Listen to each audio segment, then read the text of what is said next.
जय माता रानी दोस्तों। माता रानी आपको बहुत ऊंचाई पे ले जाए। माता रानी बहुत तरक्की दे। आने वाले नवरात्र आपको बहुत सारा सुख शांति प्रदान करे।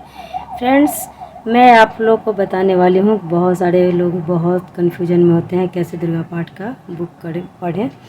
तो देखिए, सबसे पहले आप चाहते हैं कि दुर्गा पाठ जब शुरू करें तो बहुत सारी इसमें 13 अध्याय है, तो बिना पढ़े आपको सारे पाठ का फल कैसे प्राप्त हो। तो बिना कथा कहे 13 अध्याय का स्तुति किए ही आपको पूरे दुर्गा सप्तशती का पाठ का फल कैसे प्राप्त होगा वो हम बताने वाले हैं। सिद्ध कुंजिका स्तोत्रम का पाठ आप जब कर लेते हैं हर दिन, सिर्फ यही पढ़ना है। इससे आपका निगेटिव एनर्जी जितना घर में है कोई कर देता है, वो सभी अशांति, बाधा, भूत प्रेत जितना होता है वो सारे के सारे घर से निकल जाते हैं, क्योंकि ये साधारण नहीं है इसको। लेकिन एक चीज़ अब जब खास बात का ध्यान देना है कि जब आप पढ़ते हैं तो उस समय आपको गलती नहीं होना चाहिए।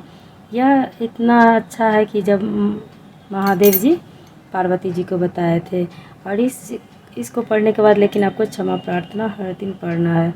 क्षमा प्रार्थना 9 दिन नवरात्र आप जब करते हैं तो सुबह शाम दोनों समय आपको करना चाहिए, क्योंकि हमने जो पूजा में कोई गलती हो गई है तो उससे माता से माफ़ी मांगते रहना चाहिए। माता बच्चे को हर गलती को हमेशा माफ़ करती है। माता कभी कुमाता नहीं होते हैं। इसके बाद देख सकते हैं कि हर दिन जैसे कि बहुत लोग ऐसे भी हैं कि 13 अध्याय का स्तुति कर लेते हैं दुर्गा सप्तशती का। और चलिए हम लोग कैसे पढ़ते हैं वो भी मैं बताऊंगी कि सब हम लोग जैसे स्टार्ट करते हैं दुर्गा जी का। तो सबसे पहले हम लोग जो है कवच पढ़ते, फर्स्ट में कवच पढ़ते हैं। दुर्गा सप्तशती किलकम है वो सब पढ़ने के बाद हम पहला दिन आपको एक अध्याय ही ख़त्म करना है। उसके बाद हम बताते हैं कि आपको दूसरा दिन कितना अध्याय पढ़ना है, बारी बारी से बताएंगे। नवरात्रि में बहुत खुशी और उत्साह के साथ माता का ध्यान करके आप लोग दुर्गा सप्तशती का पाठ करें। माता रानी सब पर कृपा बरसाती हैं, उनका नज़र हर किसी पर होता है। और यहाँ पर देख सकते हैं हर दिन का पाठ में सबसे पहले आपको ये सब हर दिन पढ़ना है। कवच ज़रूर पढ़ना है, दुर्गा सप्तलोकी है, इसके बाद किलकम है। ये सब हर दिन शुरू करने के बाद ही आपको अध्याय 1 अध्याय 2 अध्याय शुरू करना है। यहाँ देख सकते हैं कि दुर्गा सप्तलोकी दुर्गा, तो ये सब पढ़ना है। इसमें सारे जो जितना आप देख रहे हैं ये सब हर दिन पढ़ना है, क्योंकि दुर्गा पाठ जब हम करते हैं ये यहाँ देख सकते हैं। ओम जयंती मंगला काली भद्रकाली कपालिनी दुर्गा क्षमा शिवा धात्री स्वधा स्वधा नमस्तुते।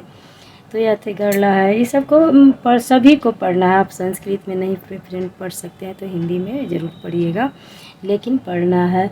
इस कथा जब आप कहते हैं तो कम से कम 2.5-2 घंटा जैसा लग जाता है। तो माता के लिए हम इतना भी तो कर सकते हैं। माता हमें तो सांस दे रखे हैं। तन मन धन से जब आप पूजा करेंगे तो बहुत सारा फल की प्राप्ति होता है। तो इसके बाद पहला दिन जब हम कथा कहते हैं तो आपको एक ही अध्याय करना है। चलिए हम दूसरा दिन का कथा में भी हम शुरू से कवच जितना हम बताए हैं सब आपको पढ़ना है। उसके बाद 2 अध्याय 3 अध्याय 4 अध्याय आपको पढ़ना है। दूसरा दिन का कथा 4 अध्याय में समाप्त हो जाता है फ्रेंड्स। तीसरा दिन 3 दिन में आप जब शुरू होते हैं तो उस दिन भी आप कवच किलकम सब शुरू करने के बाद 5 अध्याय 6 7 8 9 10 11 12 13 यानी पूरा 13 अध्याय है वो समाप्त हो जा रहा है आपका। फिर हम 4 दिन में आए हैं। नवरात्रा 9 दिन का है ना, तो चौथा दिन में आ रहे हैं। 4 दिन में फिर आपको पहला अध्याय पढ़ना है। पहला अध्याय के पहले आप याद रखेंगे कवच किलकम ये सब ना भूलेंगे, वो भी आपको पढ़ना पड़ेगा। उसके बाद पहला अध्याय 4 दिन ख़त्म हो जाता है। 5 दिन में हमारा है। 5 दिन में फिर आपको कवच किलकम सब पढ़ने के बाद ही शुरू कर लेना है। 2 अध्याय 3 अध्याय 4 अध्याय। 6 दिन में हमारा है। फिर आपको कवच किलकम सब पढ़ने के बाद 5 6 7 8 9 10 11 12 13 अध्याय जो है स्तुति, दुर्गा स्तुति का, दुर्गा सप्तशती का कर लेना है। फ्रेंड्स फिर 7 डे में हम आ रहे हैं। 7 डेज में भी आपको जैसे मैंने पहले बताई है, कवच कीलकम ये सब नहीं भूलना है, पहले वो पढ़ लेना है। उसके बाद 1 अध्याय में हम आ गए, 1 अध्याय पढ़ना है, पहला अध्याय। उसके बाद 8 डेज में हम 8वां दिन में हम आ गए हैं।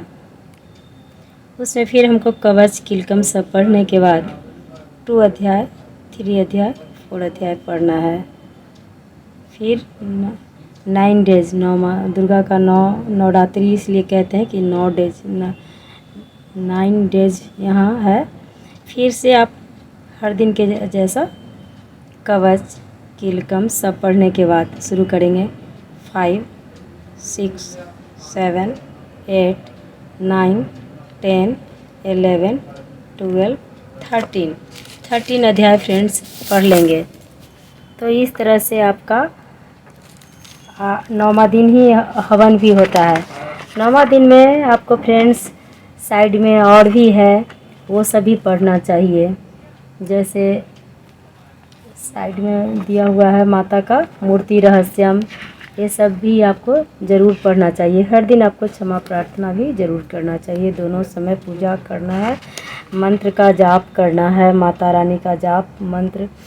जब नवरात्रा आप कर रहे हैं, फल पे हैं या वाइन खा के हैं, तो माता पर ही सिर्फ ध्यान देंगे। माता का सबसे बड़ा मंत्र जो है ओम ऐं ह्रीं क्लीं चामुंडाई विच्चे। इस मंत्र को रुद्राक्ष के माला में आप 108 बार आप ज़रूर जाप करें। पूरे दिन आप जाप कर सकते हैं, 9 ग्रह का भी मंत्र आप जाप कर सकते हैं। इसी में रहें 9 दिन, आप सिर्फ जाप पूजा पाठ में ही रहें। और जब भी जाप करते हैं तो 2 समय क्षमा प्रार्थना आप ज़रूर पढ़ेंगे। इस तरह से नवरात्रा बहुत शौक़ से माता रानी का करें। आप माता रानी आप पर कृपा बना के रखेंगे। तो इस तरह से मैं जैसे फ्रेंड्स करती हूँ, मैं बहुत साल से नवरात्रा कर रही हूँ, तो मैं जितना करती हूँ मैं आप लोग को बताई हूँ। और मैं इसी के साथ आप लोग से विदा चाहती हूँ।